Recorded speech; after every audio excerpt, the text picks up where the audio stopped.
Hola! Hello everyone, hell out there in internet land. This is episode 20 of the Stop the Damn Match Wrestling Podcast. It's been so long since I've done one of these I couldn't remember the name of the damn show, but we're going to keep going anyway. I'm your host, Phil Lamington.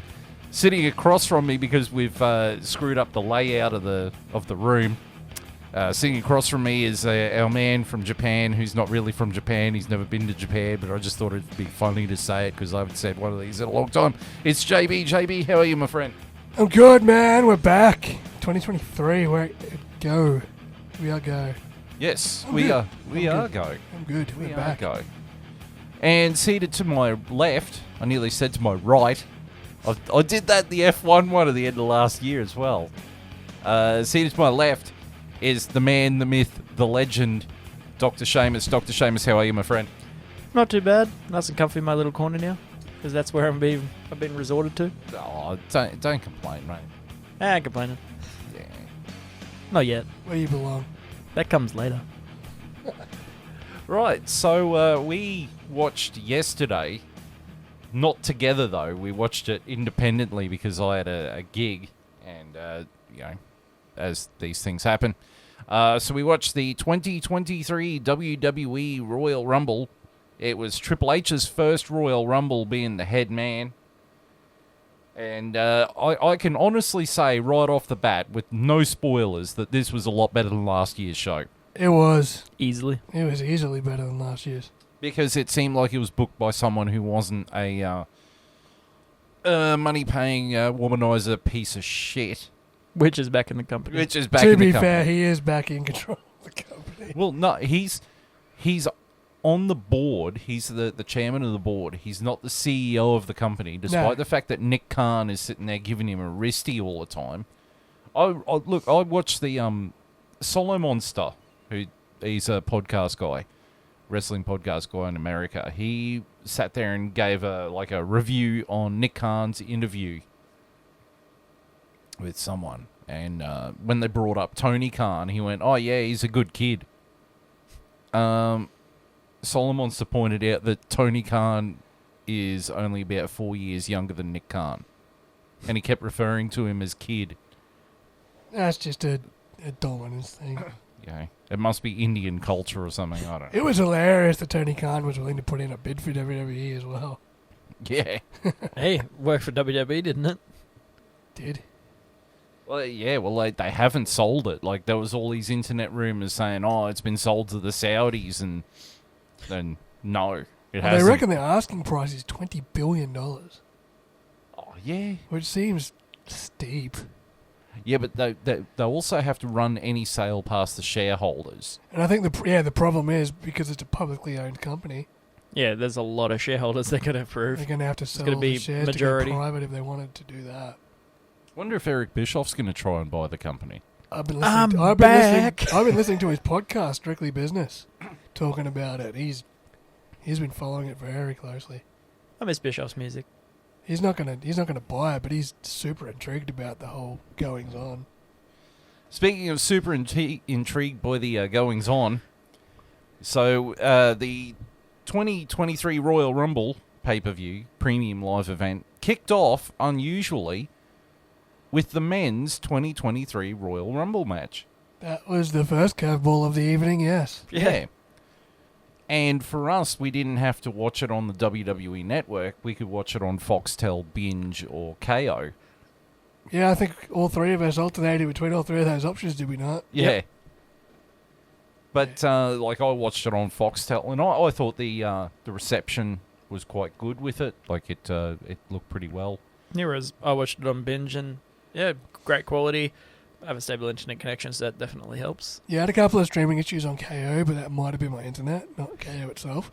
Just blame it on KO. I did. Australian I internet. actually missed Seth Rollins getting eliminated by Logan Paul because the stream died. Okay, you just spoiled the whole thing. Good And then on I you. came back, and then it's like, oh, Seth's outside the ring, and Logan Paul's celebrating.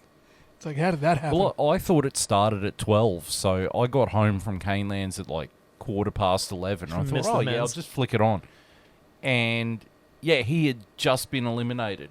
I came on and it was in the middle of the men's rumble as well. I missed the start of the rumble, and I'm like, did this pay-per-view start at like 7 or some shit? Like, I'm just glad my my beautiful fiance let me know that it started at 11, not 12, because it was AEDT. My goddamn Southerners, just be normal. Shout out to you, Nat. my girlfriend Carol is just like, I don't know how you could watch that. And then I showed her the spot between Ricochet and Logan, and she was like, "Yeah, it's all right." She no-sold as well as... Yeah. But she's intrigued by Rhea Ripley. So's mine. Something Yeah. Right. about that girl. Right. So we're going to kick off by talking about the men's Royal Rumble match. So the number one was current Intercontinental Champion Gunther. Imagine if the other person that came out was Scott Steiner. It would have been Gunther Steiner. Bunch of fucking vankers. Number two was Sheamus. Yes. And so they battled for a bit. No, the other one. The whiter one. That's possible. Yes. And then number three entrant was The Miz.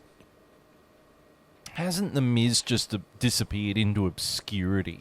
He's got his own reality show to run. Oh, God. Why doesn't he just piss off and do He's that? got to go stroke his own ego. Number four was Kofi Kingston. Was there a Kofi spot? There was. tried. Attempted to, He and then he tried. fucked it up. Did he botch Again? it? Yep. Apparently, he actually came out on Twitter after it, and he's like, Rumble spot's dead. Yep. He's not doing anymore. That's twice he's fucked it. Yeah. I mean, good on him for trying, but that's the second time. I think he's he fucked just it. needs to simplify it. Well, Yeah, well, the first one was he jumped on the barricade and slipped, which was completely understandable. What was this one? this one he got. Oh, He jumped onto one of the announced recliner chairs. Yeah. And Xavier Woods was holding the chair, but he just hit it too hard and knocked the entire thing over. The thing is, though, his feet still didn't touch the ground. You look Yeah, at the they footage did. and They did. They did. they didn't. They did. His face was touching the ground. I mean, Christ almighty. His feet's still in the air. Yeah, there was no way he was getting back up. Xavier could have just carried him. I think, you know... KO'd myself with the microphone. Oh, so good to see some things haven't changed.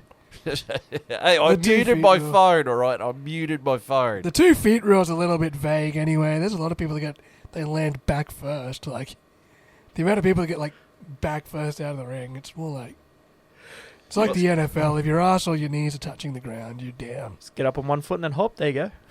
Well, coming out in fifth was Johnny Wrestling, Johnny Gargano, who he really hasn't done much on the main roster. I think he's just peddling time until Tommaso Ciampa comes back from his injury. Yeah, 100%. Then they'll come back as DIY and then wreck the team, the tag team comp, Yeah. which would be good. And then we also had our first elimination with The Miz being eliminated by Sheamus. That's a record too. And then coming out in sixth was Xavier Woods. By the way, going back to the Miz elim, he set a record for the most times being in a rumble without any elims. Without eliminating anyone. Yep, without eliminating anyone. That is, I think, 4 rumbles in a row where he hasn't eliminated anyone. Jesus. Well done. Coming out seventh was Karrion Kross. Yeah. Coming out eighth was the Shoosh Man, Chad Gable. For fuck's sake. He's God, I hate still that gimmick. going? Yeah. Yeah. And coming out ninth was Drew McIntyre. And he promptly eliminated Karrion Kross. Karrion Kross was the second person eliminated from the Royal Rumble. Banging bros. Number 10 was Santos Escobar. Exactly. Yeah, he's part of a all-Mexican faction that isn't the Mexicools. Oh, well, they're not riding John Deere tractors. I don't want to know about they it. wear suits. Like, they're supposed to be class. Nah. Number 11 was Angelo Dawkins from the Street Profits. He wants the smoke. And the next person eliminated was Xavier Woods. He was eliminated by Gunther. Followed closely by Kofi Kingston with his botched save it spot. He was also eliminated by Gunther. Then in number 12, Brock Lesnar. Oof. So, Business is about to pick up. he came out. Fifth person eliminated was Santos Escobar by Lesnar. Then Dawkins by Lesnar. Chad Gable by Lesnar. Shoosh. Then in 13th, out comes Bobby Lashley. Ooh. The boob. The boob. The boob and the bork. Their rivalry still going? Yes. Yes. Yeah, nice. Because Bobby Lashley eliminated Brock Lesnar. Oh, wow. And then Brock Lesnar went nuts. Like he threw part of the commentary table into the ring at Bobby Lashley. He threw the ref. Oh, no. He picked up the steel stairs and started smashing it into the commentary desk, which caused Michael Cole to run for cover. Yeah, that would do it. And then while he's going on his psychotic tantrum, the 14th entrant, Baron Corbin, comes out. Oh, no. And he's not even in the ring yet, and he gets run over by Brock Lesnar, which then sends out the doofus squad of Adam Pearce and the rest of the officials, which leads to Brock Lesnar throwing one of the referees over the barrier. Oh, wow. And so eventually they got Brock Lesnar to bugger off. Then out comes Seth Rollins at 15, who promptly throws Baron Corbin into the ring. And then eliminates Baron Corbin. After that was Otis at 16th. Shoosh times 2. Now, number 17 was supposed to be Rey Mysterio, but he didn't actually come out because he had an injury from the previous night at a house show. Oh, wow. So I've actually chalked him up because number 18... Oh, well. Before number 18 comes out, Bobby Lashley is eliminated by Seth Rollins. Number 18 is Dominic Mysterio, who comes out wearing Rey Mysterio's mask. So it's implied that Dominic Mysterio did him over backstage. Right. So hence I've written here that Rey Mysterio was eliminated by Dominic. Because if that follows the rules, when the next person comes out, if that person has not come through the curtain, they are disqualified. That is the legitimate rules for Royal Rumble. There you go. They have legitimate rules Yes. for a fake sport. Exactly. Right. So Dominic Mysterio comes out, and then the 12th elimination was Otis, care of Drew and Sheamus. Oh, yeah, and Dominic rips Ray's mask when he was walking in the ring. Yep. Oh, sorry, trying to because he was failing at it. It was fucking Yeah. funny. You don't learn those things when you're in prison, mate. He's 7 days stint in prison. Yeah, that's why he's condom. Number 19 entrant was Elias, Nice. I'm who glad he's back. he smashed a guitar over Gunther's back and actually put a big gash in his back. Oh, yeah. And then was promptly eliminated by Drew and Sheamus. Needs to take lessons from Double J on how to smash guitars on people's backs. Number 20 entrant was Finn Balor.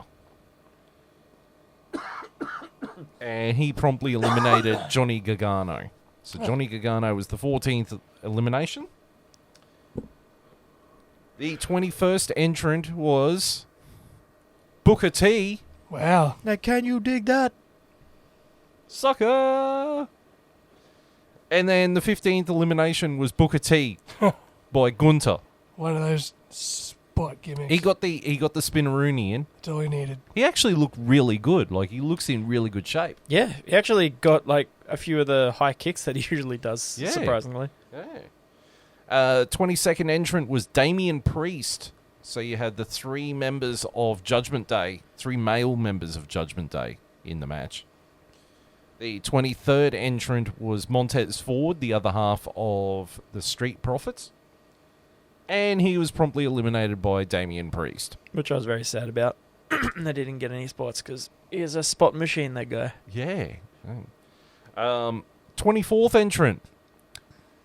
You think you know me? I do know. Edge. Who promptly came out and eliminated Damian Priest, Finn Balor, and then he went to eliminate Dominic Mysterio and the other two members of Judgment Day, Balor and Priest, dragged Edge over and eliminated Edge, who then promptly started beating the holy hell out of them up the entranceway until Rhea Ripley runs out and starts wailing into Edge, and then Beth Phoenix comes out and wails into Rhea Ripley. I'm Right. surprised that she didn't actually join the Rumble. Well, you know. That's like a teaser for Mania, because obviously that's where they're going to bring it all together. Same thing with I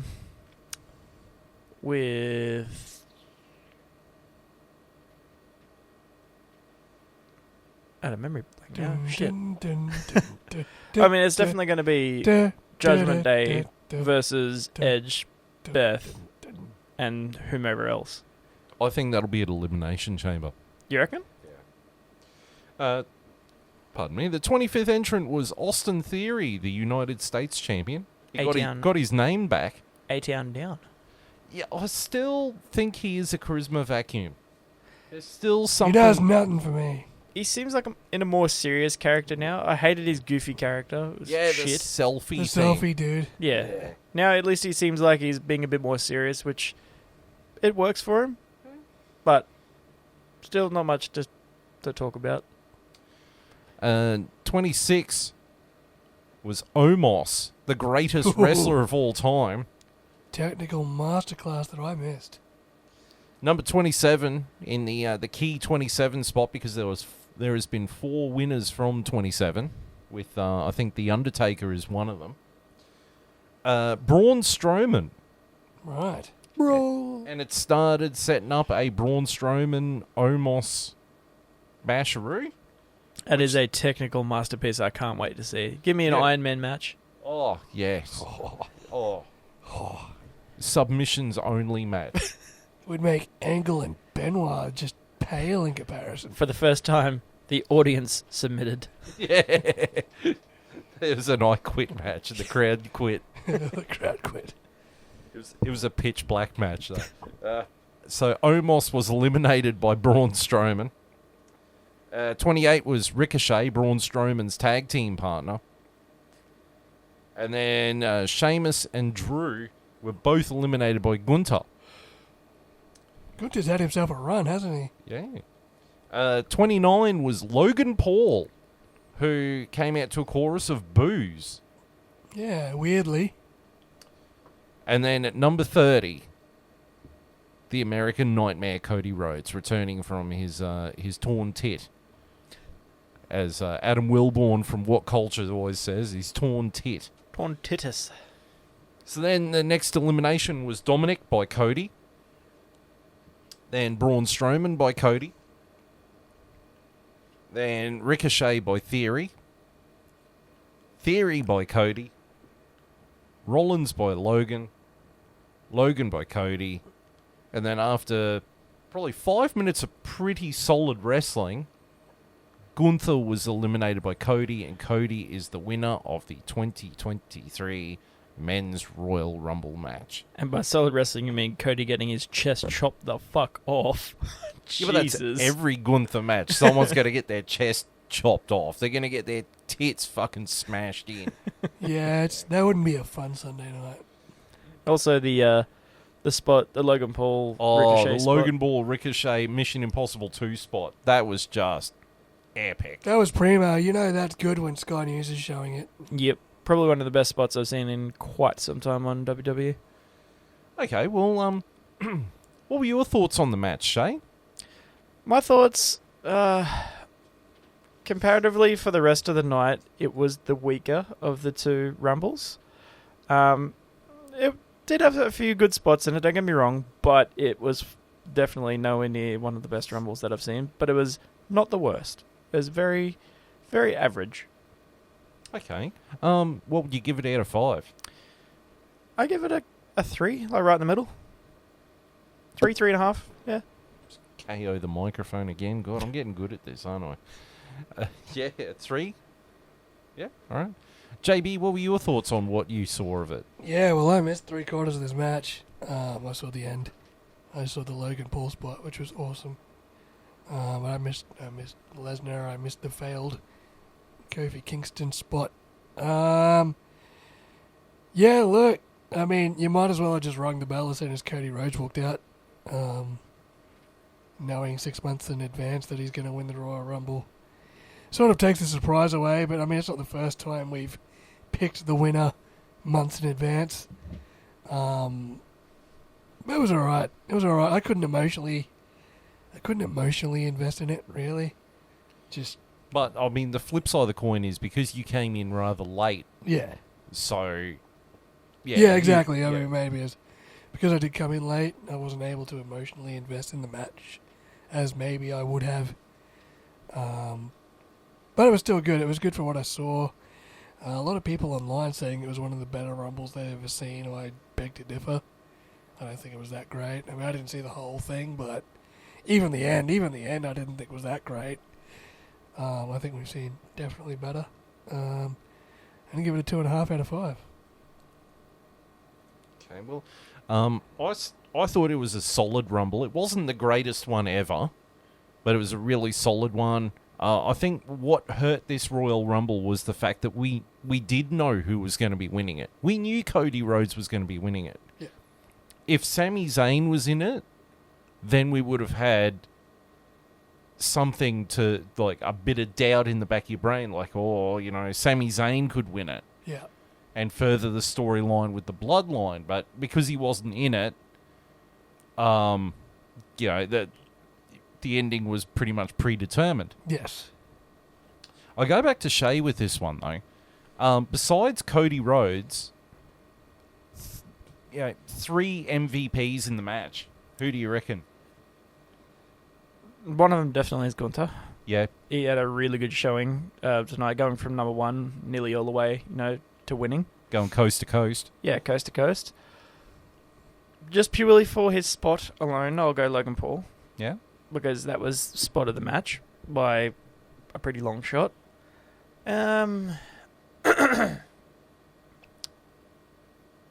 like to say Johnny Gargano, but he's pretty quiet that match, which sucked. Well,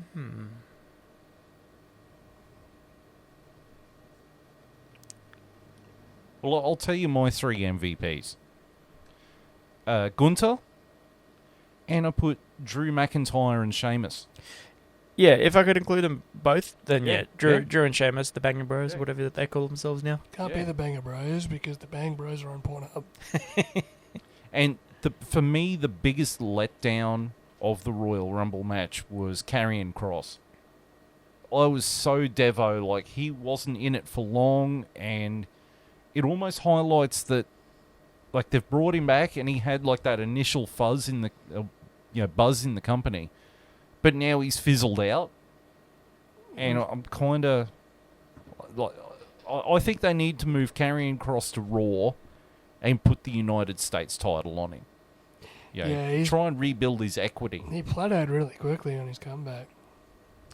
But I gave the Rumble match 3.5 out of 5. I thought it was quite solid. Yeah, no complaints from me there. Fair enough. Right. Now we get to the next match, which was the pitch black match between LA Knight, and Bray Wyatt. Now, I'm not going to go through the blow to blow on these matches. There wasn't much, let's be honest. But one of my points was this entire feud confused me. There's no point to this feud. Like, the feud was between Bray Wyatt and LA Knight. But LA Knight felt like he was the third wheel in this, and it was Bray Wyatt and Uncle Howdy. Yeah.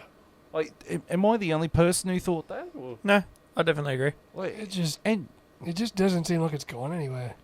And then, like, the entrances were cool, and it was filmed under a black light. But the reality was, it was another Bray Wyatt match. Like, he hasn't got better in the ring. His matches are just either a super squash or just meh. And Bray Wyatt, in his entire time in WWE, hasn't had a banging match. Like, he might have had one match, and that was the Shield versus the Wyatt family at SummerSlam in like 2015 or whatever it was. That's like the only proper memorable match. He had the match with The Undertaker at WrestleMania that was flat. Yeah. He had that cinematic match with Braun Strowman in the swamp. That was weird. Or the cinematic one with John Cena. I sort of liked that psychologically. That wasn't bad. I sort of liked that concept of it. The thing was, compare that match to the other cinematic match that was on that WrestleMania, which was Taker versus AJ. Yeah, that was brilliant. That was brilliant. Yeah. And it just, the Bray Wyatt to me... That whole match was just poking fun at John Cena, really. Yeah. It was like a tribute to John Cena in just a nasty sort of way. But Bray Wyatt comes across as a really creative guy until he gets between the ropes. He can't wrestle. He can't. Yeah. It's almost like he should be a horror movie. His promos are brilliant. His concepts his are brilliant. Brilliant. The match concepts are awesome. Like, his build-up all the way to the Pitch Black match was awesome. The Pitch Black match itself was corny but cool. But it was just a 5 minutes of meh. He just can't go in the... He just can't go. And the worst part about it is that LA Knight is the one who's going to be walking away from the match. And he's the biggest loser out of it. Because he's the one who looks like the dumbass. Yeah. But, and then, Wyatt hits the Sister Abigail after, 5 minutes of meh. It was a meh match. It was a great concept, but it was just so meh. And I mean, Bray Wyatt, I think I put this in our group chat. Bray Wyatt, when they flicked the lights on, looked like Baron Samedi from Nightmare 2. He looked cool. Yeah, he looked cool. Light. But the whole time I'm watching it, I was just waiting for him to go, "Yo, Baron, I can dig it." Thrill me. Kids, thrill me. Yeah, he looked like that. It's almost like he played that board game and went, "Hey, that's a cool idea." Someone was like, "Jeff Hardy's back." Because it looks like his face paint. Well, Hardy was on the show. Oh, God, let's not talk about that. Yeah, we'll get to that soon. God. Fuck me. Look, and then you had, after the match, and I'm going to give my score after this bit, but then after the match, you had him chasing bloody LA Knight through the place, and then Uncle Howdy does the coffin drop off the top onto the boxes. Which he missed completely, by the way. Yeah, which he overshot by a fair margin. And then the pyro's going off, and then the creatures come out of the box, and you just go, great. Like, wow, wacky do. I do want to know who Uncle Howdy is, but... You gotta believe. You just gotta believe. I know it's Bo Dallas. Everybody knows it's Bo Dallas. But... Can they be a tag team? Seriously? It's Marty Scurll. Don't joke about that. Apparently there's interest from WWE in Jay White. Jay White's good. Yeah. He'd be alright. You can't swear, though. That's going to cut him down a bit. But, it's a very angry Kiwi. So, for this Pitch Black match, honestly, the best I could do is I gave it a 1.5. Like, it just... Cool concept, but Bray Wyatt was involved in the actual match. I think he needs to sit down with Mick Foley and really work on a match. And also work on channeling the concepts, because the concepts seem really intense and then they just lose steam. But JB, I'll get your thoughts on it. Yeah. I don't know, I was pretty disappointed. I love Bray Wyatt. Bray Wyatt is my second favourite wrestler behind Roman Reigns. And creatively brilliant. Match concept brilliant. Promos brilliant. Mic work brilliant. And then the bell rings. And it's fucked. Like, he just can't go. Undertaker could do all this shit. Mankind could do all this shit. Kane could do all this shit. Because all three of those boys can go. Sting could do this shit. And Kane could do politics. They can all go in the ring. They can all go. Sting can go in the ring. Taker can do 20-minute matches. Sting is still going in the ring. Exactly. And just Bray comes in and we have this 5-minute meh match with no highlights. if Rick motherfucking Flair can still wrestle at the age he is, Bray Wyatt can wrestle and actually have a decent match at his age. But he can't. When is Bray Wyatt in a standard match, not a cinematic, or even a gimmick match, outside of The Fiend, even outside of The Fiend? When have you watched Bray Wyatt or The Fiend have a bell-to-bell match and say, that was a barn burner? Yeah, that's the problem. Daniel Bryan. The only time I've seen Bray Wyatt have a really good match was with Daniel Bryan. The cell match? Yeah. Yeah. But that's only because it was Daniel fucking Bryan. Daniel Bryan could carry him. And yeah, him or AJ or fucking, if he was in AEW, like people like Samoa Joe, people like that are really, really, really good in the ring, can direct him and pretty much carry a match. Well, I think the only real hope he would have in WWE is Seth Rollins, and Seth Rollins has said, I won't work with him again because you come out of it and your career is fucked. You've got to sit there and rebuild your character again like last time. Yeah. Getting disqualified in a Hell in a Cell match will do that Yeah, to you. I mean, fuck me. Who came up with that shit? No one's forgotten about Vince. that either. Fucking Vince and his... No one's forgotten about that. Well, the old mate, Paul Murray from Sky News, when he did his little report on it. And he's like, the Pitch Black match was great. Like, they made bank because they got to sell the rights. But under the blue light makes you remember when he used to wrestle under the red light. Yeah. And what's the match that you remember when he's wrestling under the red light? Was that cell match that everyone's trying to bury from history. So once again, we've got Bray Wyatt at his creative best in a match type that suits him to the ground, and we get 5 minutes of bullshit and a coffin drop at the end. The most exciting part of the match was Bo Dallas, Uncle Howdy, doing a coffin drop off the thing. For me, and the announce table exploding and all in yellow. all that like weird glowing Goo. shit. Actually, for me, the best part of the match was the promo video. Everything bell to bell was just fucking so subpar. So what are you going to give it out of 5? It's probably the lowest score I've ever given Bray Wyatt. 1.5. Shay? I'll give it a 2 just for the fact that it was a good concept. And the promos leading up to it were good. That's pretty much where the 2 points come from. That's it. Yeah, everything between the bells, everything between the dings was not even worth mentioning. Yep. Right, so moving on to the next match, which is for the Raw Women's Championship between Bianca Belair and Alexa Bliss. This match felt like it should have just been on Raw. This was such a filler match. And, oh, God. Right, I'll do the thing on the match. Do it. Right. So Alexa was really aggressive at the start, which was a nice change for her. But it was a very basic and ordinary 5-minute match with Bianca Belair hitting the KOD from out of nowhere to put us all out of our misery, and she retains the Raw Women's Championship. Like, we thought that Alexa Bliss was actually going to win the damn thing. JB, your thoughts on the match? This match was what the Bray Wyatt match would have looked like if it was just a standard match without the blue light. And I'm if he gonna give looked it- hot like Alexa Bliss. Well, I'm going to give it 4 out of 5 just because of Alexa Bliss's appearance. Just because Alexa Bliss He's is giving in it this 4 match. out of 5 Alexa Blisses. I'm giving it 4 out of 5 Alexa Blisses for the push-up bra she was wearing. It was a very nice touch. But the match itself was bland.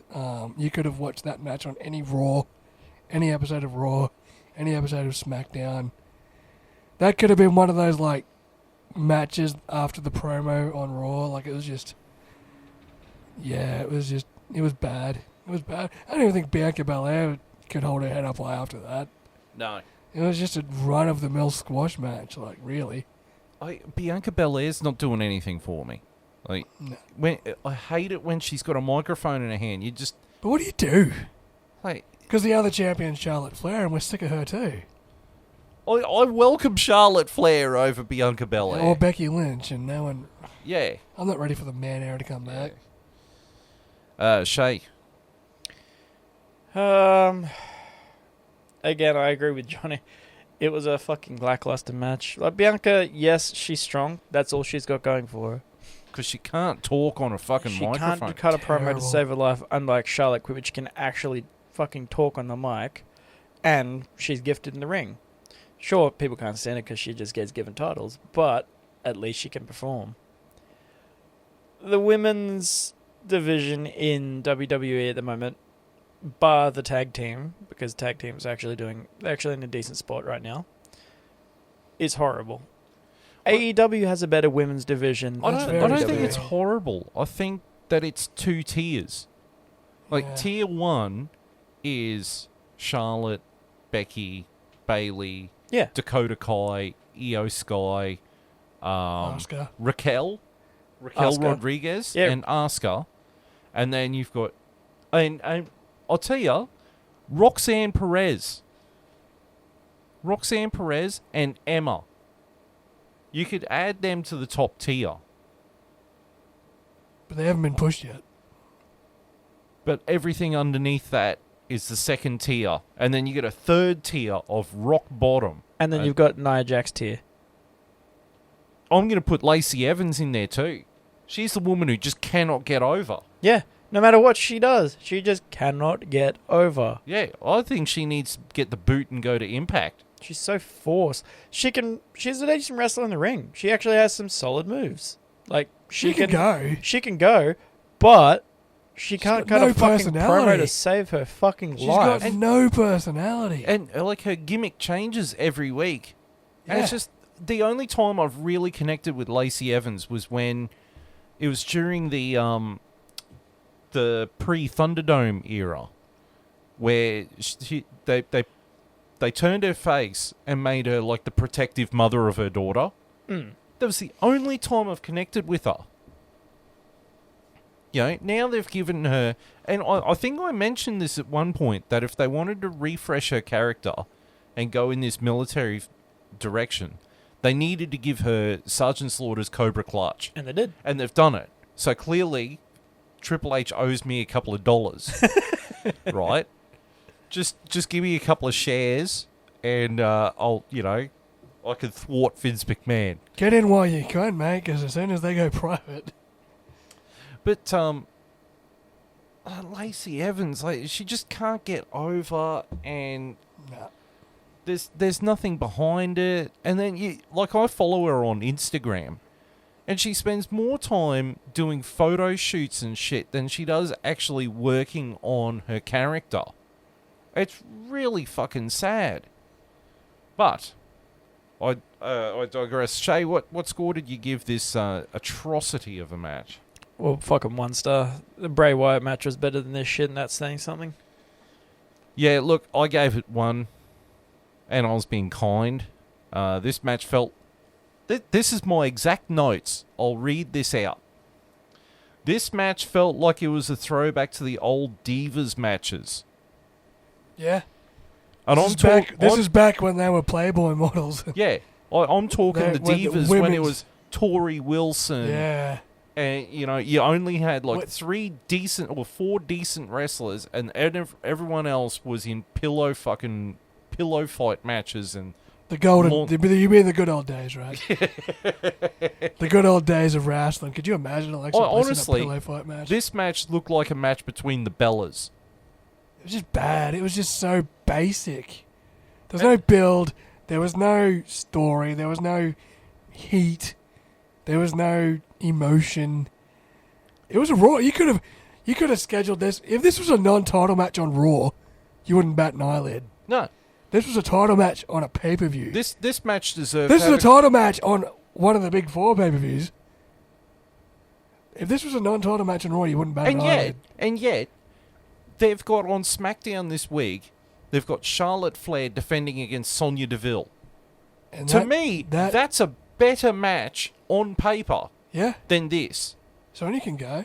And then, to top it off, to fucking top it off, now they've got Alexa Bliss doing this Bray Wyatt shit again. Going back to It it. didn't work the first time. They haven't explained it from the first time. They never explained anything. Oh, she's getting she's possessed by Uncle Howdy. She's been possessed by... Fucking why? She likes the dark... Alexa, personally likes the dark character. Yeah, but it doesn't fucking work. I know, but she likes it. She'd like my dick if she had it too, but she's not getting that. It's not going too far. But like, I just don't get it. If they could explain it this time, that'd be great. What's she going to be? She's just going to be a mouthpiece for... Honestly, I reckon it would have been better if Asuka was in this group with Bray Wyatt. Because, I mean, she's got the fucked up fucking... Face paint. Yeah. Yeah, you can do something with that.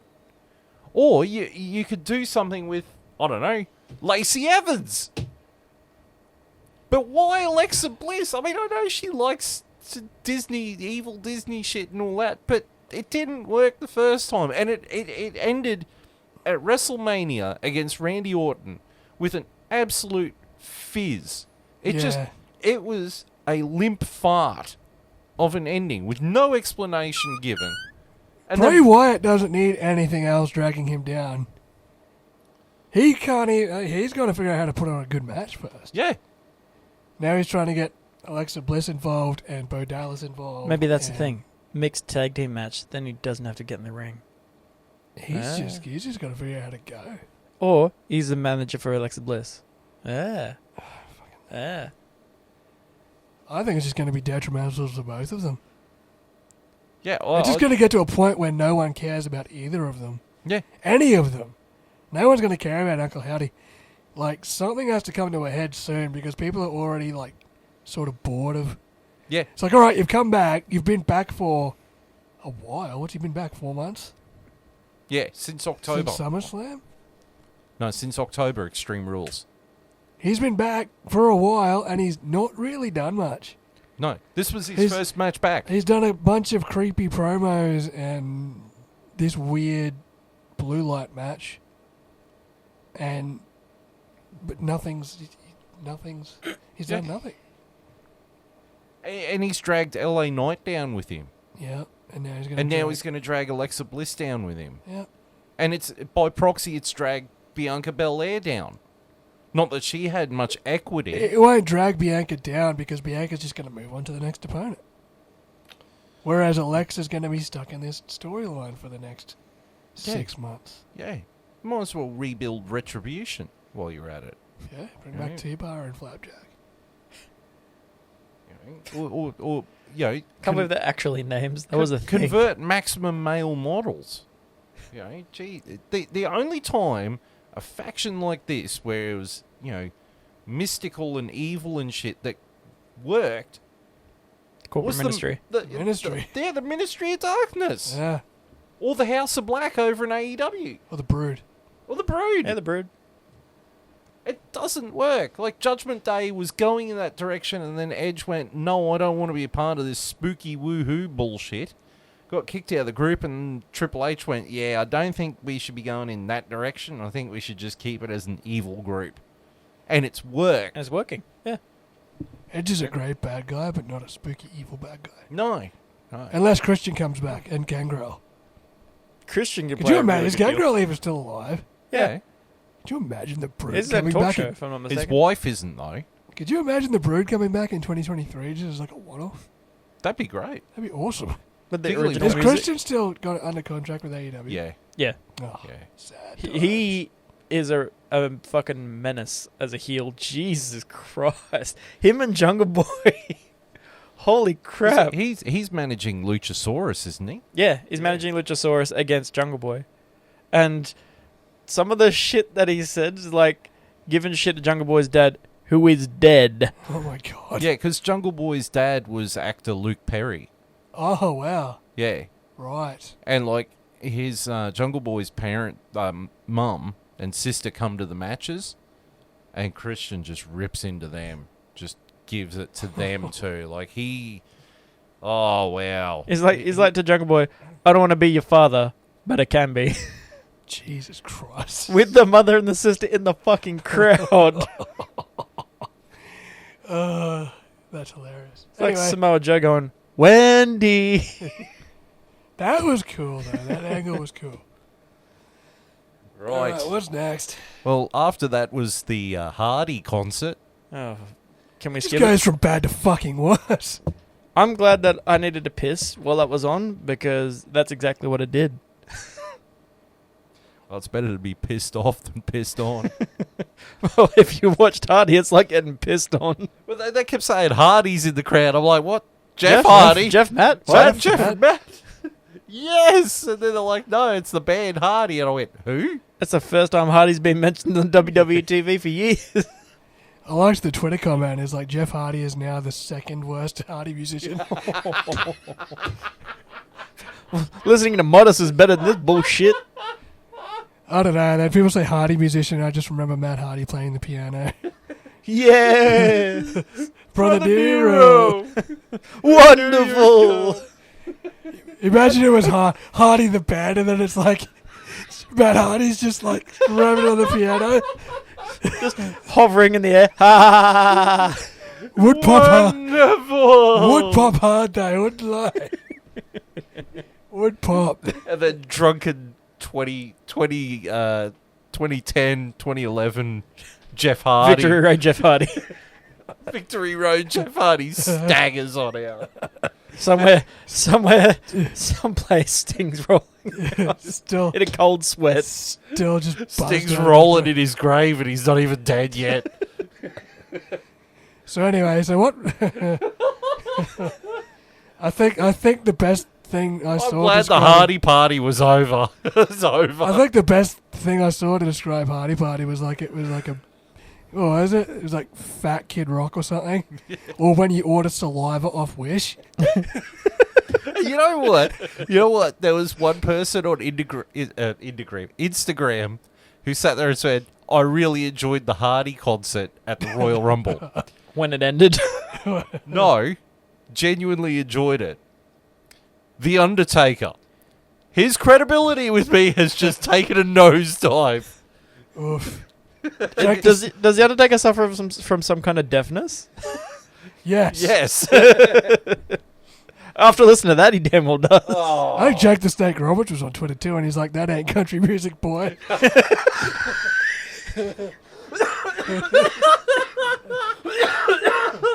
It was weird, man. I was listening to it. I'm like, it's like country rap metal, and I hate all of it. Listening to fucking Flow Rider was better than that shit. Yeah.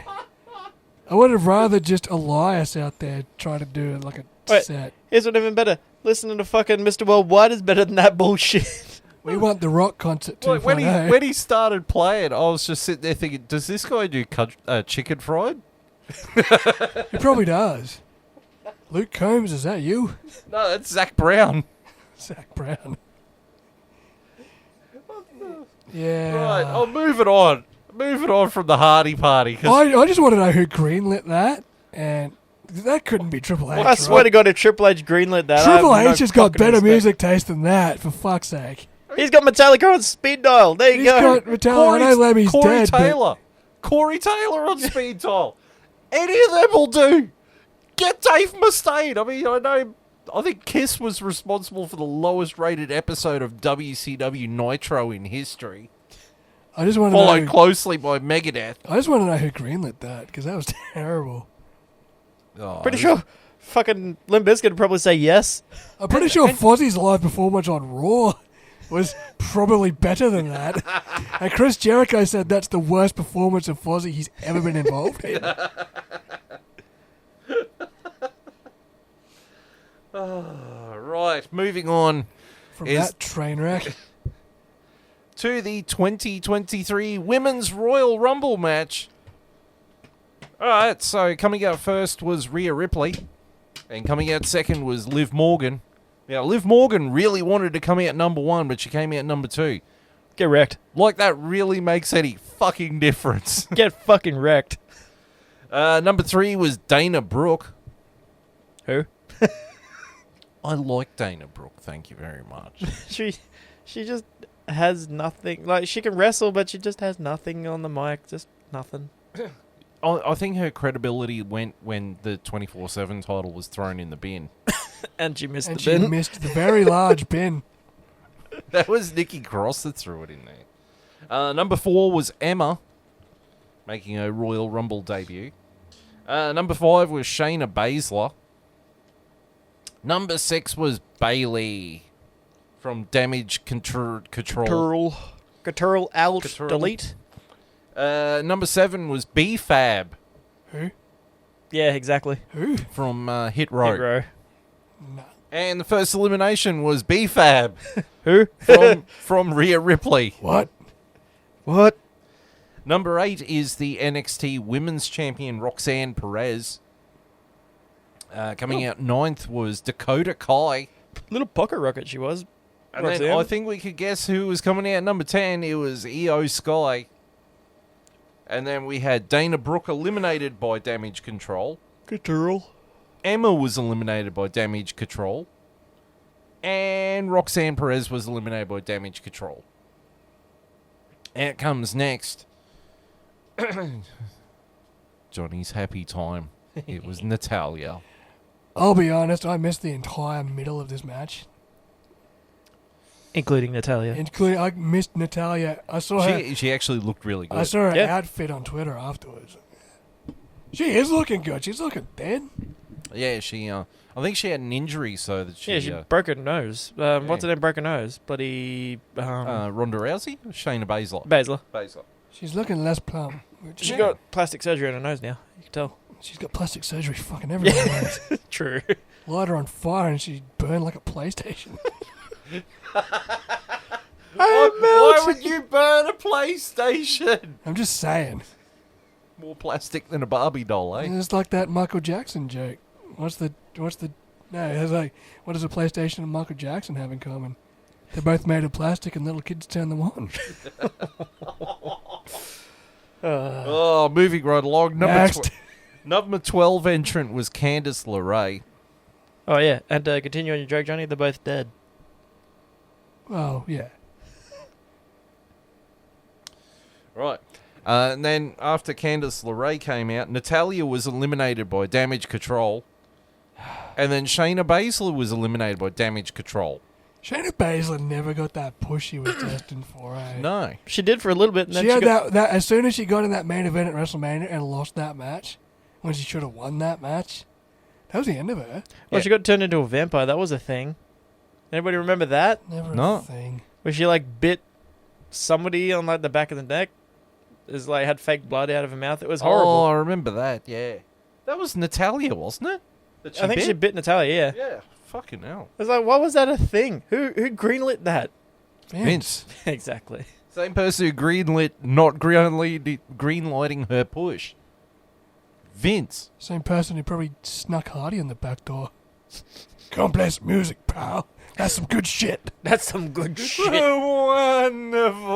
No way. You know who greenlit it was Undertaker. I vouch for this guy. It was Shawn Michaels. Well, sure. I mean, Undertaker was there, and he's like, "This is some damn good shit, boy." Fritz is like, "Whatever you say, Warren." I actually want to find his Instagram post and just read the comments, just to see how many people sit there and go, did you take too many chair shots to the head or This something? is the same guy that got shitty that the current generation of superstars play Nintendo DSs in the locker room. Instead of bringing guns. It's like, well, we've seen your music taste now. Don't you start talking. The next person out was from NXT. It was Zoe Stark. And then after that was Xia Li. Who tried to come in with a big pole. Yeah. Have a pool. Quarterstaff. And then Candice LeRae was eliminated by Damage Control. At number 15 was the man, Becky Lynch. Who can use that now? Yep. Yeah, she got permission from Rick. Because Flair actually came out and apologized to both Becky and to Seth. Like, literally went up to Seth and said, I'm going to apologize to you and your wife. You know, I was being a piece of shit pretty much. And, you know, I am, you know, I give you permission to use the man, yada, yada, yada, that kind of stuff. And it's good of him to actually come out and say that, you know. Yeah. Number 16 was Tegan Knox. Knock, knock. And number 17 was the returning Asuka. And then Tegan Knox was eliminated by Asuka. In her White Tiger gimmick as well. Yep. No, heel face paint. Yes. Number 18, coming back with her actual name, Piper Niven. Good to see her back. She can go. Fuck, she can wrestle. Yeah. Yeah, she's good. I'm hoping they should let her do some of her like bigger moves now. Like her fucking like turnbuckle moves. Well, I remember, I think it was Royal Rumble last year where it was her versus Becky Lynch. Because when we watched it live, I was actually in the other room ordering the pizzas. But I did actually go and watch the match, and it was a brilliant match. Yeah. Like, she can go. And She's a big girl that can go, unlike Nia Jax, who's a big girl that just can't go. And well, Tamina. oddly enough, and the next person on the list is also a big girl who I didn't even know she was still employed by the company and she can't even go. It's Tamina. There ain't nobody meaner. Yeah, how is she still there? Her What? family. Now, we And knew- she's not injuring people. Yet. Number 20, after all this build-up, it's Chelsea Green who goes out and then gets thrown out straight away by Rhea Ripley. Which I was sad about because she could have done so much more. Yeah. Like, all this build-up of Chelsea Green, they're just looking for something for her to do, and she'll be there, and da-da-da-da, and returning to the company, and it was nothing. I actually said in the group chat, I'm like, how long does it take before she injures herself again? Because that's what led to her getting terminated. She kept injuring herself at Yeah. knee. Yeah, like she broke her wrist on her first match on SmackDown. She's just, Injury prone. hey, yeah. It happens, man. So Chelsea Green got eliminated by Rhea Ripley. And maybe injured herself on the way out. And then Dakota Kai, and then Io Sky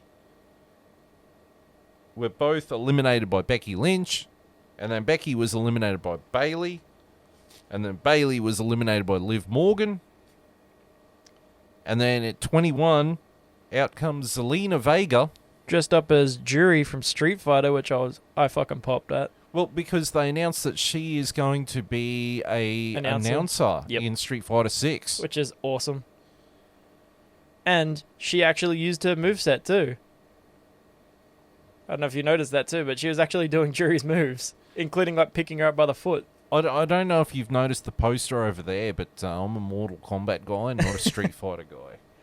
I play some Street Fighters, but yeah, seeing her actually do some of the moves there was a pretty nice touch. See, I honestly would rather play Killer Instinct instead of Street Fighter. At least I can make the moves work in Killer Instinct. And then the 14th elimination was Xia Li by Zelina Vega. 22 was Raquel Rodriguez. Fuck, she's a tall girl. Yeah. Yeah, yeah. 23 was Michin. Which is Mia Yim. Mia Yim, yeah. Pick a fucking name for her. It took me a while to recognize who it was until actually the camera panned over. I'm like, oh, it's her. Okay, it's Mia Yim. Yeah, pick a fucking name and stick with it. Like, I know her as Mia Yim or Jade. Oh, sorry. That looked rough, mate. You okay? Jesus. Bit Sheesh. of compression on that motor, mate. Jesus Christ. I nearly died. Speaking of people who have no idea about concepts of creative characters, 24 is Lacey Evans. 25, and she was sitting in the front row with her daughters. And she was seated right behind where Hardy was sitting. Michelle McCool. In her Ugg boots. Do you In her reckon? Uggbirds. Do you reckon the Hardy guy is like friends with Taker and Mrs. Taker? Probably. This is good country boy. Now put your DS down and listen. And then Michelle McCool eliminated Tamina. Ain't nobody Yay. meaner. And then coming out in 26, There's 29 people, Mina. uh, Woo. coming out in 26th was from NXT Indy Hartwell, who also still happens to be Dexter Loomis's wife in character. I was going to say, character? Where was Dexter Loomis? Yeah, he like had a thing with Miz and then disappeared. Yeah, That weird blonde guy. yeah. Yeah. don't know. 27 was Sonya Deville. And she eliminated Zoe Stark, Zelina Vega. And then number 28 was Shotzi. In a tank. I like Shotzi. In a tank. Yep, in the taking care of business She only tank. drove that thing down like 10 meters, then walked the rest Even of the commentator's like, just Why save don't you energy and go down to the tank. down? And then you should have driven it to like the end of the round and then shot the projectile into the ring. Yeah, no, hit You know somebody. what a cool spot it would have been? If you hit someone in the head. Hit and, somebody like, that's dangling off the ring and they just fall out. eliminates them. That would have been a cool spot. I think you missed an opportunity. Yeah, but it could have gone the way of Kofi Kingston. Like Missed. someone's like gone over the top rope and is like hanging there, and then Shotzi drives up behind them in the tank and shoots them in the back of their head, and they fall off. They're eliminated. Or shoots them over the ring. Over the ring, gets them square in the noggin, and it just boonk, Eliminates them. it eliminates them. That would have been a cool spot. If Chevs needs tips on how to drive a tank, just ask Shawn Michaels and DX. Yeah. No, that wasn't Shawn Michaels. That was Road Dogg, sorry. Yeah. Well, no, Michaels was in the tank as well. No, he wasn't. He was. This was 98, right? Sorry, When you're they- right. yeah. You're right. It was, Yeah, it was- Billy Gunn, There was Road Dogg. Billy Gunn, X-Pac, Triple H, China, and and Road Dogg. Road Dogg. Yeah. And Bruce Pritchard. Because that was the thing. At least Vince Russo wasn't fucking there. All right, Shotzi comes out. Indy Hartwell is eliminated by Sonya Deville. Number 29, Let Nikki Play. Nikki Cross comes running out and she... starts Dude, that whooping. run reminded me.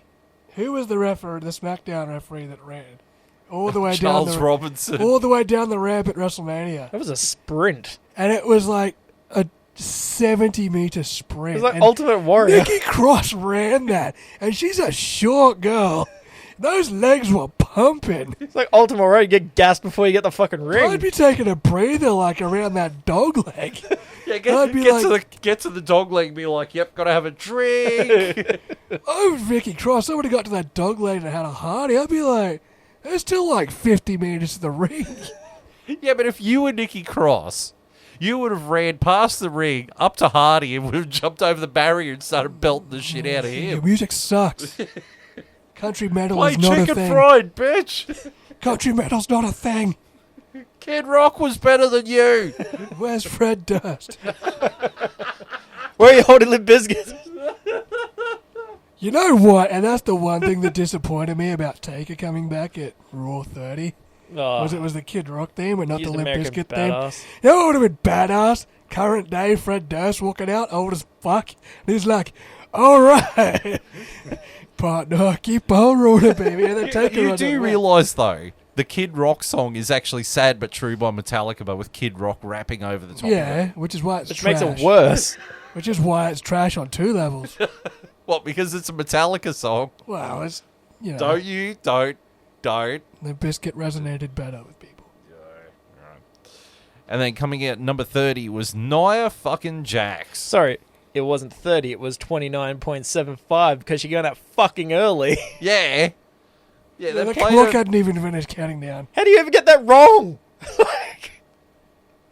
Monkeys in the truck. She's walking forward and the music hits. Like, a good 30 seconds before it's meant to. And everybody's like, what the fuck is going on? Is she No, just everyone was invading? like, oh, not fucking Nia Jax. Dear God, no. Protect your neck. Becky Lynch was in the ring. No, she wasn't. She was eliminated before then. No, she shattered Becky Lynch's nose. No, Becky was out of the ring, luckily, before then. So, Nia Jax comes out. She's the last entrant, and she is promptly eliminated by everyone else. Yeah, literally everyone else in that ring just fucked her off. Then the next elimination was Lacey Evans by Raquel Rodriguez. What a I shame. nearly called her Raquel Gonzalez. Are you sure Nia Jax didn't eliminate someone? No, she No. didn't. Okay. And then Sonya Deville was eliminated by Asuka.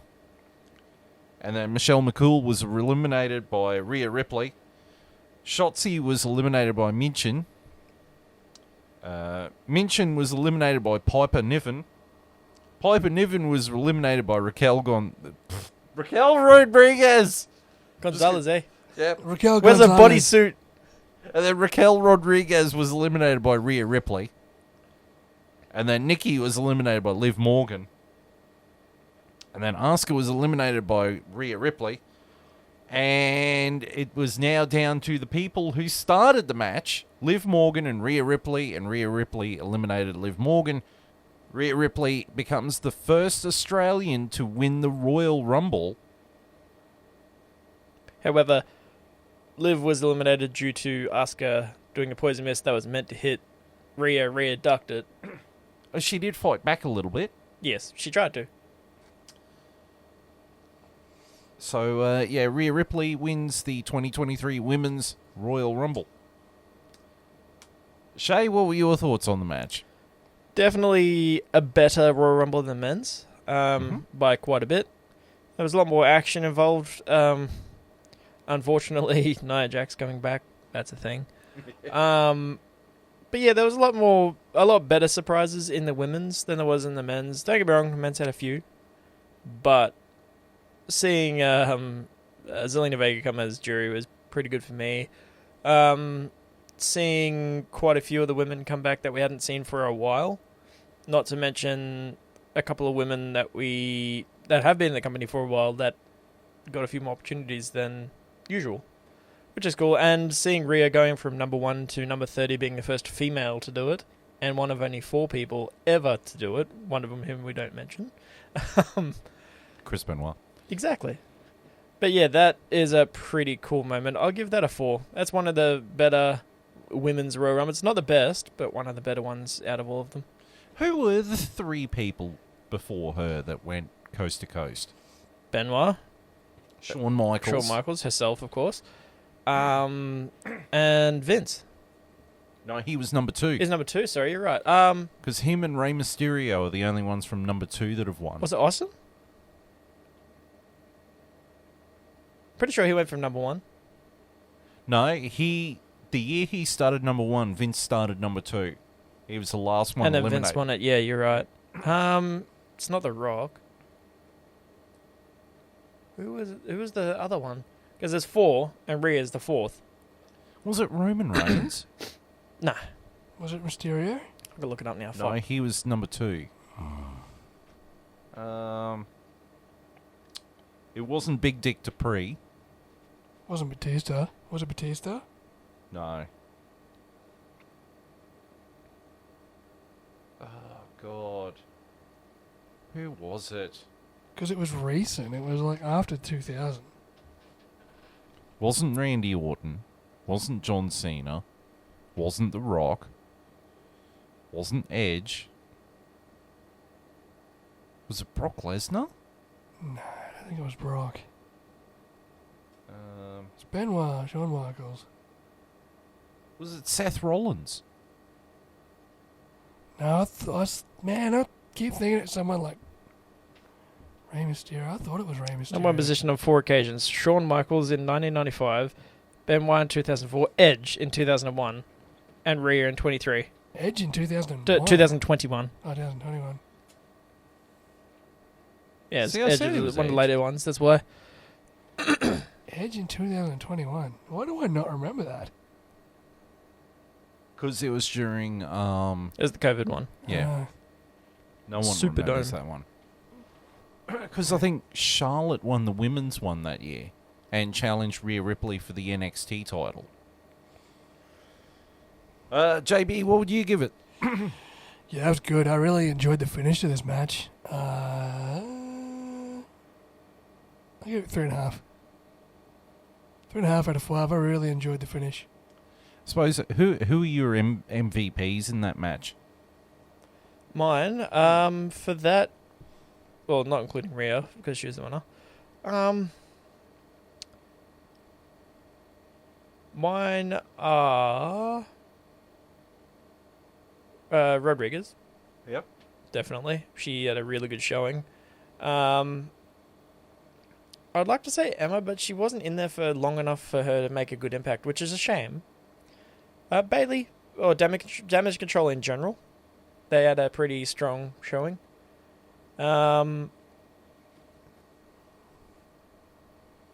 Well, I've got two names I'll throw out. So I thought Raquel Rodriguez. She You mean looked Gonzalez? like a star.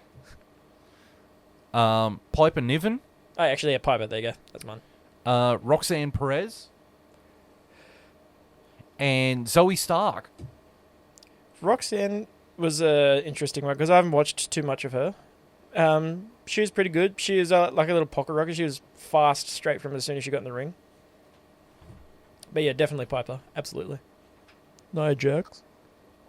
How about you, JB? I don't know, man. I got the same problem with this match as I did with the men's. I saw the last quarter of both these matches. Oh, okay. I saw the start of this one, and then I had to go out for an hour, half an hour.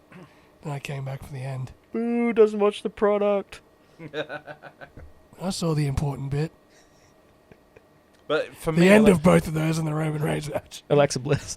And Alexa Bliss. I saw the important bits. I missed Natalia, though. But I saw her get up on Twitter after. It was pretty cool. For me, the one person who I was really disappointed they didn't have the greatest showing was actually Emma.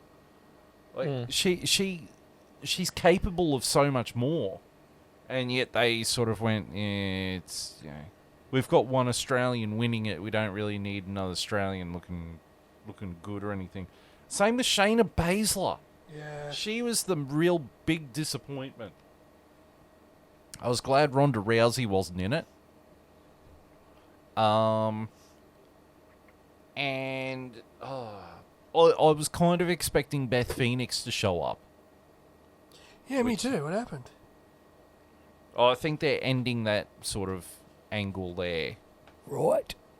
But Rhea Ripley won. Like, everyone said Rhea Ripley was going to win it. And she, in terms of the talent on the roster at the moment, she is clearly, like, I think she's more over than Charlotte or Becky Lynch. Yeah, she'll be holding a strap by Mania. Oh, look, she's going to take the belt off Bianca Belair. Yeah. And I reckon she'll get a good match out of Belair. But, right.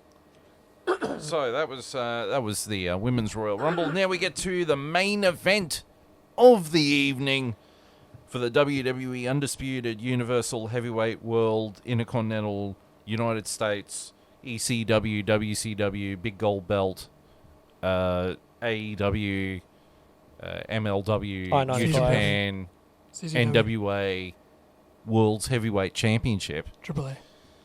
between I forgot his gimmick, but Tribal it's Roman Chief? Reigns, The Tribal the Chief. Tribal Chief, the head of the table, The Tribal Chief, head of the table, undisputed heavyweight champion of the world. who is on the island of relevancy. Roman Reigns, Roman Reigns. accompanied to the ring with Sami Zayn and the wise man Paul Heyman. Give me a fucking table. He might be wise, but don't leave him with a checkbook. Versus Kevin Owens. It's okay if you give him a checkbook, it just bounces off him. Yeah, Jericho still wants his money. Look, it started slow, but it was a hard-hitting slow match. Like It was always going to be physical. it was like it was a 2 steps away from being a Braun Strowman Hoss match. You know. Yes. There was one point where Kevin Owens went to do a moonsault, like he was jumping onto the top rope to do a moonsault, and he slipped and fucked it up. But they no-sold it. He jumped up, did a second rope moonsault, and got away with it. Yeah. Looked like it hurt too. Yeah. He nearly stomped on Roman. Stomp him. Then Roman Reigns started slamming Kevin Owens' back of his head against the steel steps. Yeah, that I- first one, he took a proper shot to the back of the head. On a corner, yeah. Like right on Yeah. the edge of the steps. I couldn't believe he didn't bust himself open. Yeah. Like that was painful to watch. Then he did it a second time. You're like, oh. The second one, he braced for it, but the first one, he hit his head. But the real story was Sami Zayn sitting there saying, dude, he's had enough. Like, he's had enough. Stop. He's had enough. My only problem with the match was I thought there was too many stunners, Superman punches, and spears. It's a Roman Reigns match. Are you going to expect that's, anything That's all you're going to get. Yeah. He can't do anything else. He did do the spear through the barricade spot. Yeah, it's true. But, I mean, from Kevin Owens, I would have expected, less stunners and more just regular moves. But eventually, Roman Reigns hits the spear and pins and retains the title.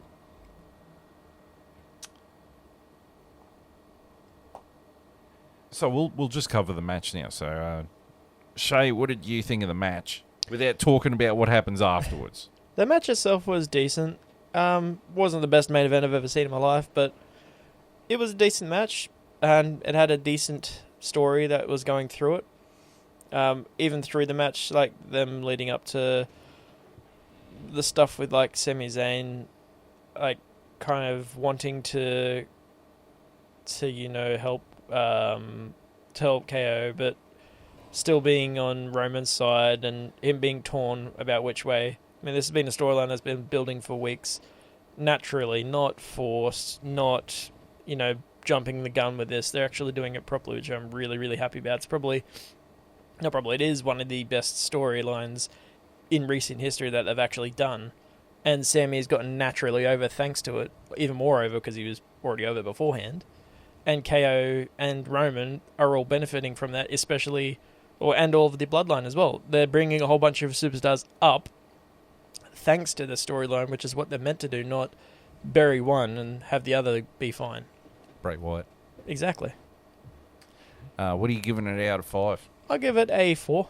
It was a solid match. Maybe a 3.5 to a 4. It wasn't the most action-packed, move-filled match ever, but it's still pretty solid. JB? Yeah, I'm giving it 3.5 as well. But, for all the act, this was never about the match. This match was never about the match. This match was about the story. Yeah. This match was just the basis for the story. This was get Kevin Owens in the ring long enough for Roman Reigns to beat him, and then let the story take shape. And not look like a squash. And it wasn't a squash. No, Kevin held his own for a fair while. But Roman Reigns got the job done. There was a little moment with Sami Zayn, how he hesitated giving him the steel chair, and Owens hit Roman with the stunner and almost cost him the match. And, Paul Heyman gave him a chew out. There was the story was being told all the way through the match and all the way to the end. And even in the pre-show. They had like a segment in the pre-show as well. Yeah. So the match was what the match was. It was a decent match. But this wasn't about the match. This was about the story. Yeah, it was all about the overall arc. I gave it a 3 out of 5. I do still maintain Roman Reigns has got to find some more moves. But it was, in terms of a match, it wasn't anything special. But in terms of telling a story and the bigger narrative, it did it really well. Yes. And I think maybe this is something that Bray Wyatt could look at about telling a bigger overall arc rather than just spooky monster shit and hope that it lasts. So I gave it a 3. But then the real story is what happened after the match, where KO was handcuffed to the top rope and Roman Reigns wanted to smash him in the face with a chair after he took super kick after super kick after super kick after super kick from the Usos. He wanted to smash KO in the face with a chair, and Sami Zayn was sitting there saying, "No, he's had enough. He's had enough. You're better than this. It's beneath you. Don't do it." And he said, "No, it is beneath me. You do it." And Sami Zayn thought about it, and then turned around and smashed Roman Reigns with the chair in the back. And to the biggest pop I've heard since.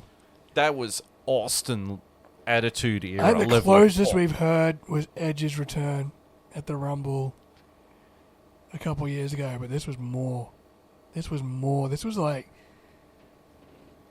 Austin's entrance at WrestleMania 17 pop. at the Houston Astrodome, or the Royal Rumble where Triple H returned from injury, or the Rumble where Austin returned from injury. Like, we've had some big pops in recent times. The one closest to it was Edge's shock return after 9 years away, but this pop was so big it distorted the microphones.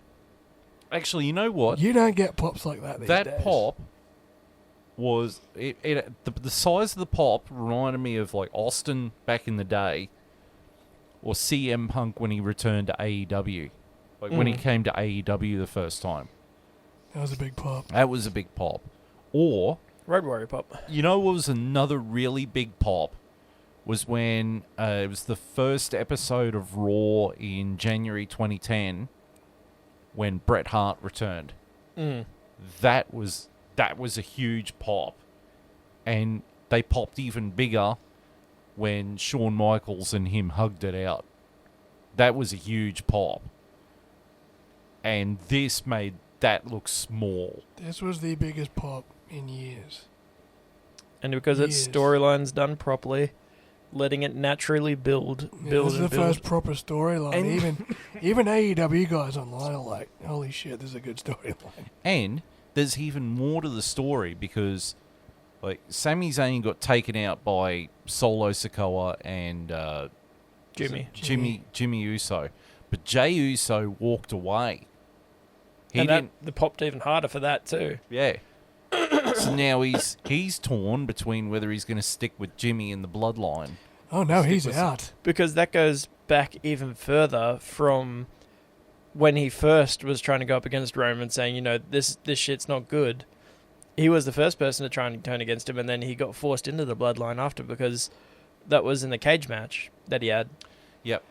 Well, there was two Instagram posts from Jay last night. The first one says, I'm out, with next to a blood drop. And the second one says, run it back, with Roman Reigns' face and him staring down in that cell match they had. So Jay's officially saying he's out of the bloodline, and he wants Roman. Which it's going to cause problems because Jimmy and Jay are the undisputed tag team champions. Yeah. So you're going to end up with a storyline that's very similar to one that was in WCW, where you had Hall and Nash were the tag champs, except Kevin Nash was in the Wolfpack. Hall was still making up his mind. Versus Sting, who was still WCW, and the Giant, who just turned to the NWO. And the NWO was trying to recruit Sting. And the Giant and Sting won the tag titles because Scott Hall turned on Kevin Nash and sided with Hogan. So then you ended up with two tag champions in Sting and the Giant. One was NWO Black and White, and eventually Sting sided with the Wolfpack. And they had a one-on-one match, and whoever won got the tag titles and could pick their own partner. And Sting won it and gave one of the tag titles to Nash. But they eventually dropped them to Hall and Giant. So you got a very similar dynamic to that, where you don't know whose allegiance is where.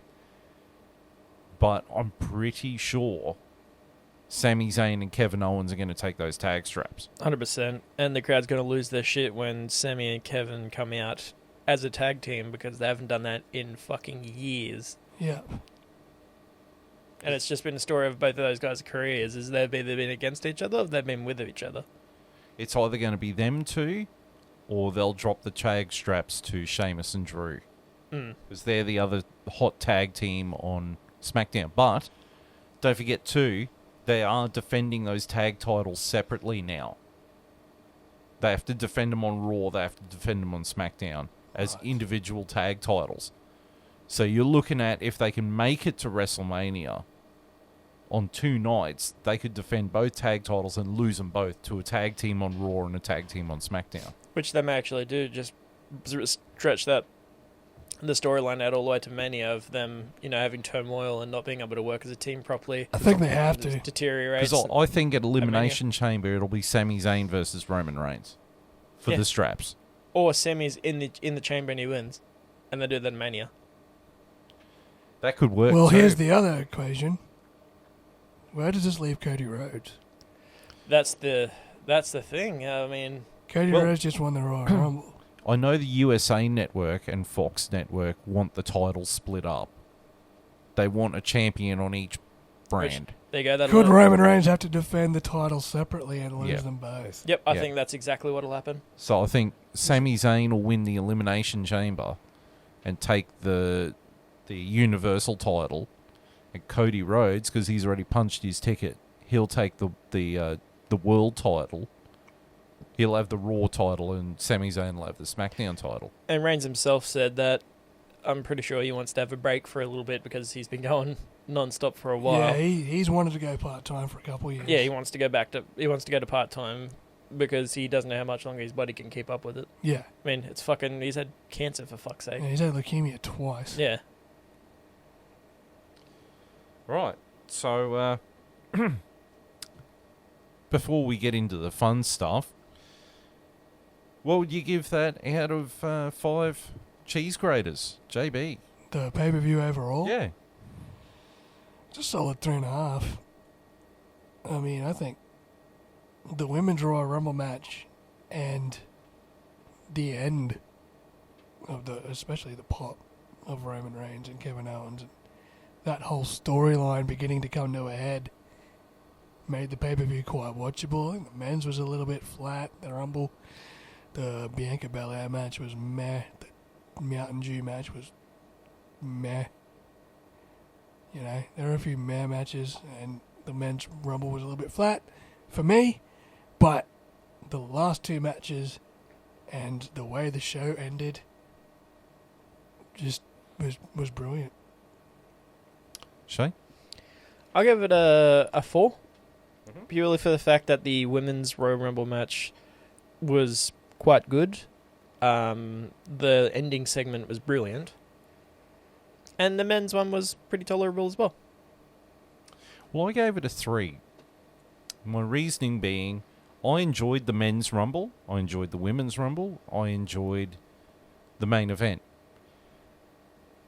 But the Hardy concert, the women's title match, and the Pitch Black match really were like a stone anchor on this pay-per-view. They just dragged it down, and just, you know, a stupid gimmick match that had nothing in it other than, oh, let's show more shit of Uncle Howdy. That's at the same time as buried LA Knight, which is an absolute shame. Yeah. Yeah. Dummy, yeah. Then you've got a women's title match that really belonged on Raw, because it told nothing, it said nothing, and it just prolonged more of this Bray Wyatt shit. And a concert that no one asked for, no one wanted, Undertaker no one wanted it. liked. Undertaker liked it. Undertaker asked for it, he got it, and he liked it, damn it. That's all I gotta say about that, pal. You're gonna pay. It's good shit, pal, because Undertaker said so, and that's the bottom line. Okay. So, we'll just try and do this very quickly, so we're not soaking up too much time. What do you think is going to be the WrestleMania card now? I think you guys have cracked it. I think it's going to be, you're going to see the Usos lose their titles.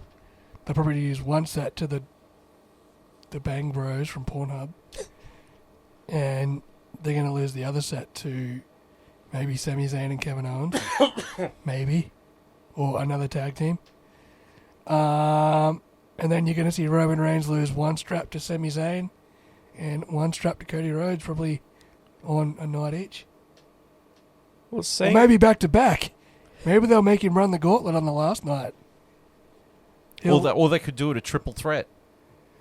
Like it it's, could be a triple threat like- between like- Sami Zayn, Cody Rhodes. like they did at Mania 2000 with the IC and European titles, Yeah. where it was Kurt Angle, Chris Benoit, and Jericho. You could have like Shawn Michaels, Triple H, and Chris Benoit at WrestleMania 20. Not for both straps, but if the USA Network wants them broken up, what if it's a triple threat match? But it's like Cody Rhodes gets one fall and Sami Zayn gets another fall. And Roman Reigns loses both belts in the same match. The first falls for one title, the second falls for another. I think that it'll be Gunther versus Sheamus for the IC strap. That'll be a barn burner of a match. And I think we're going to get Lesnar versus Lashley. Yeah, that's that's- pretty self-explanatory. That's nearly guaranteed. What about the women's? Who's Rhea Ripley going after? Bianca Belair. And she'll take the belt of her. Yeah. What about the other one, Charlotte Flair? Oh, see, that's a tricky one. Asuka? Asuka's on Raw. Ah, fuck. I wouldn't mind betting that it's Charlotte versus Liv Morgan. Again? Wait, isn't Rousey on SmackDown? Yeah, but she's gone. Hmm. I think she's She's gone. Well, she's gone. Well, actually, no. There's a rumor that it's going to be Rousey and Shayna Baszler versus Damage Control for the tag titles. I mean, that wouldn't be too bad. I wouldn't mind seeing Rousey in a tag team. That way, it takes the emphasis off Ronda Rousey not being able to put together a full match. Yeah, and we know Baszler can actually do solid work in a match anyway. Actually, I reckon I know who's going to challenge Charlotte Flair. Raquel Rodriguez. Yes, I would love to see that. Give me that. I also think there's a rumor going around that it's going to be Austin Theory versus John Cena. He wanted to do it, I wouldn't as in mind that. Theory wants it, but I don't know if Cena does. The Cena will Rock, do it. He's a company man. The Rock was wanted to come there, but he's. You know what? The more I hear about the Rock angle, the less I think it's going to happen. Yeah, like the Rock himself. Especially now that Sami Zayn and Cody Rhodes are both in that title picture.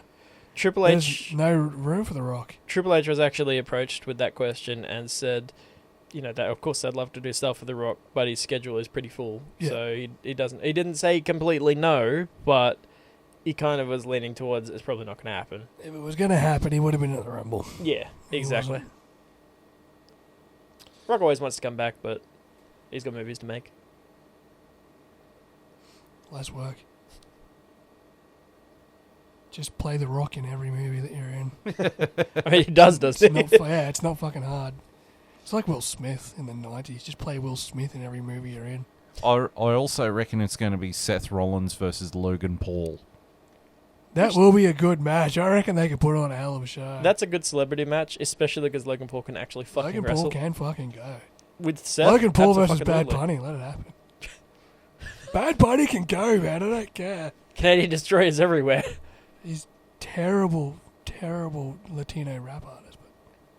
But only because I don't speak Spanish, so I don't know what he's saying. Hola. Hola, bitches. Mi fuego. Mr. Bunny White. Actually, I reckon if they're going to split the tag titles, the team that'll take the tag titles off the Usos for Raw will probably be Judgment Day. Finn Balor and You're not going to have a heel team versus heel team, are you? What are the Street Profits on? Well, Raw. Judgment Day, Could the Street Profits take? yeah, they could do it. Judgment Day, and Edge and fucking Beth have to have their blow-off match too. So I think that'll be elimination Dominic is chamber. going to have Yeah. to. Dominic's going to have to verse Rey Mysterio at Mania. actually, yeah, that's Yeah. going to be an eventual match as well. Actually, I think it'll be Edge versus Finn Balor at Mania. Yeah. Dominic versus Rey. Dominic versus Ray. Yeah. And I think it'll be Ray's retirement match. Yep, Yeah, I that- think you're right. It'll yeah. be like a masked versus career match. match or something, and then Ray would lose. And it might be Omos versus Braun Strowman. What a fucking Technical brilliance. Put that on the pre-show, for God's for the sake. love of God. Wow, we can't have too many main events in one night, guys. Angle Benoit, eat your heart out. Well, here's another good question then. Who's going to get inducted into the Hall of Fame? That's a tough one because there's a lot of the good choices have been taken now. Is Cena in the Hall of Fame yet? No, not yet. 100% Cena. He Ne- can't be- neither he is can't The be Rock. far off. Yeah, The Rock's not in there. Oh, Stone Cold in there yet? yeah. Yeah. Austin got inducted last year. Yeah. They're actually saying Austin's going to have a match at Mania. I'd like to see him have another match. That match with KO was fun as fuck. I didn't see They it. reckon he's got clearance with his neck. I mean, he was obviously. Could you slow when he imagine was in- Austin versus The Rock Part 4? Oh, for fuck's Oh, sake! Austin versus Austin Theory. What if Austin versus what if Austin. Austin. Austin and The Rock as a tag team? They did that once. That'd be cool. They teamed up against the NWO. That was Kevin Nash fucked his knee up. Wait, wasn't that a lead up to the Rustin versus Rock versus Austin? Jesus. No, that was the lead up to Hogan versus Rock and Austin versus Hall at WrestleMania. Yes, you're right. That was WrestleMania 18. that was the one where Hulk turned face at the end of it. Yeah. Yeah. It wasn't actually meant to be, though. Yeah, but the crowd just wanted him to Yeah, turn face so the much. crowd they just said, shit "Fuck all it." over it and said, no, we want him. That's But- when he came back to the red and yellow. That SmackDown after. I think for the Hall of Fame, I'd love to see Sable get inducted, but I think Victoria is getting inducted. Yeah, I could see Even that. though she just turned up on Impact. I think stop she'll get inducted.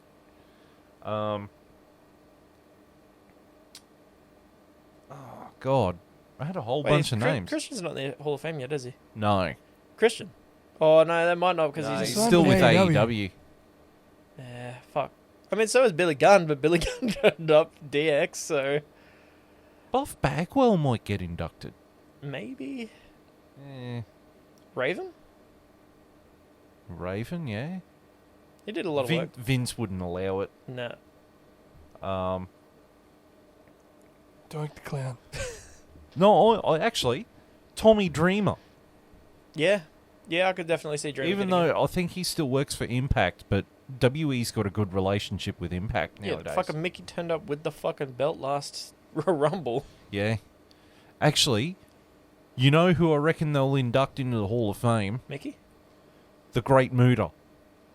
Yeah, I can nearly. I was guarantee that, amazed he actually. wasn't in that Rumble. That would have been super awesome. Same with retired. Shinsuke. Shinsuke wasn't in it. Yeah, Shinsuke wasn't there. What the fuck was that? Where the fuck is Shinsuke? Other He than, just had a barn burner in Japan. yeah, There and might he be- was on loan to New Japan from WWE. Maybe. because Muta personally said, "I want to wrestle him." Yeah, then fucking Shinsuke wheeled Muta out on a fucking wheelchair Yeah. up to the ramp, and then he walked out. Muta walked out, Wow. which is crazy to see. Do you see that shot of Shinsuke pushing him in the wheelchair? But that was crazy. But it may be visa issues because he's still in Japan, or maybe because he's still in Japan now, doing Yeah, shows maybe over there. maybe he's just staying around for a bit. Just seeing his Can- family can he- and shit. I Kenny mean, has what's he gonna do? Like, he was irrelevant with the IC strap for ages. Kenny has the same issue right now. That's why he's not on AEW. He's still stuck in Japan with visa issues. He'll be right. Which that match was ridiculous too. If you haven't watched I saw that the match, I highlights of it. highly Actually- fucking recommend it. I reckon I know who else is going to get inducted. Goldust. Yeah, because he's done it. Yeah, especially because fucking Cody's there and Cody will induct him. Yep. Yeah, Yep. that'd be good. That's probably if The Rock was seen as not on the main one, Goldust will be there. He'll be the main. For some reason, I keep thinking Ken Shamrock will get inducted. I would like to, but I doubt it. After the shenanigans that he pulled Yeah, back in the he day. hasn't been around for a while. Yeah, but like he still Just so I can does. hear his music one more time. Oh, of course. Fucking great music. The only person who had better intro music back in that day, was Dan the Beast 7. And he had great entrance music. Oh, you know what? I wouldn't mind seeing Paul Heyman get inducted. I think they'd He's not like to done induct him, yet. but I don't think he will because he's not done yet. Eh. You can't induct them while they're at the top of their game. You gotta wait till they retire. Brock Lesnar. Hang yeah. on. Edge is inducted. Yeah, but he's already said he's done at the end of the year. True. Brock Lesnar. He said 2023 is his last year. Like, this is it. This is his last run. I mean, maybe actually. Brock? Brock Lesnar? Yeah. No, not yet. Not yet. When did they induct Edge?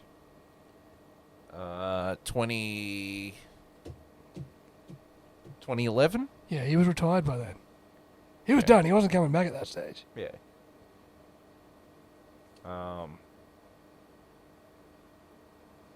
Yeah, it's an interesting list. Yeah. And then you've got a whole bunch of free agents at the moment who I'm very interested in a few of these signing up for WWE. Like Jay White. Yep. Nick Aldis. Yes, Aldis has also been. The WWE put their feelers out for him too. Yeah, I'd love to see him in WWE. Like, put him on NXT though, because I think he'd do well with the smaller audience and build him up. But imagine Nick Aldis versus Braun Breaker. Absolutely. That would be a great match. Nick Aldis versus LA Knight. Oh yeah, Yeah. yeah, dummy, yeah. Especially because they both have the same type of intensity when they do promos too. Now, this next person is a free agent, but I know you're going to roll your eyes and go, fuck no. Tessa Blanchard. But she split from her weirdo boyfriend too. Yeah, but it'll be suicide for them to sign her. WWE have already said that they don't want to fucking bar of her after the shit that she pulled. Which means AEW will probably sign her. Impact will sign her again. Yeah, Impact. How'd that work for him? Yeah, that worked out well last time, yeah. I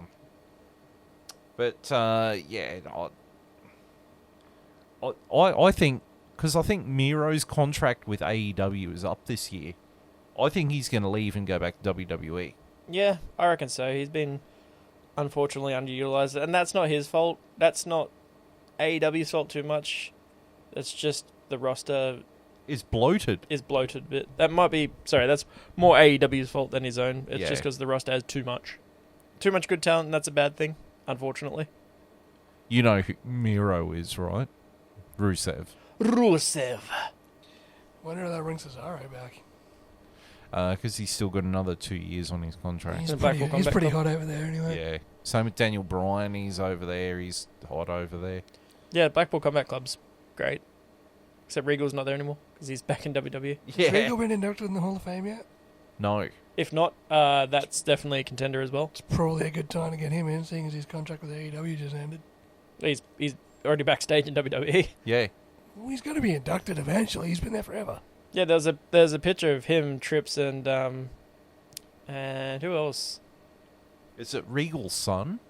It might have been Regal's son, but no, I thought it was another one of the producers. Is it Pritchard that's usually at the back? Who's usually at the back? It's where Vince usually was, but there's three of them there. There was Regal, Trips, and then someone else in between them. Probably Road Dogg. No, it wasn't Road Dogg. I'd like to see Fit Finlay get inducted. My name is Finlay. And I love to fight. He's earned it. Sheamus before Sheamus. Yeah, with a shillelagh. And Hornswoggle. And 'cause that's the Hornswoggle, thing. yes.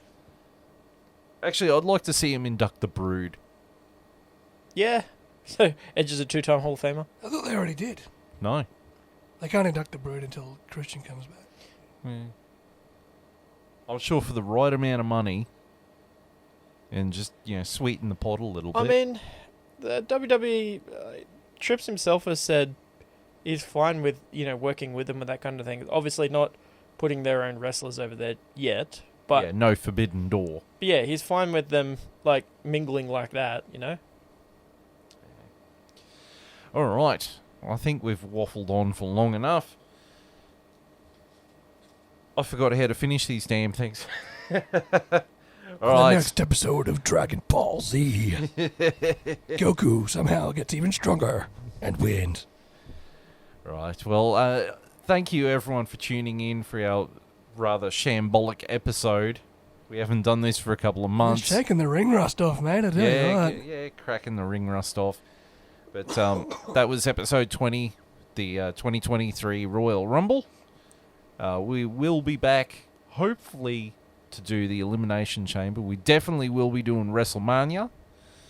And possibly, depending if Binge can get all the retro WWE stuff up on their version of the network, we might be doing a retro pay-per-view review with a couple of guest friends at Easter.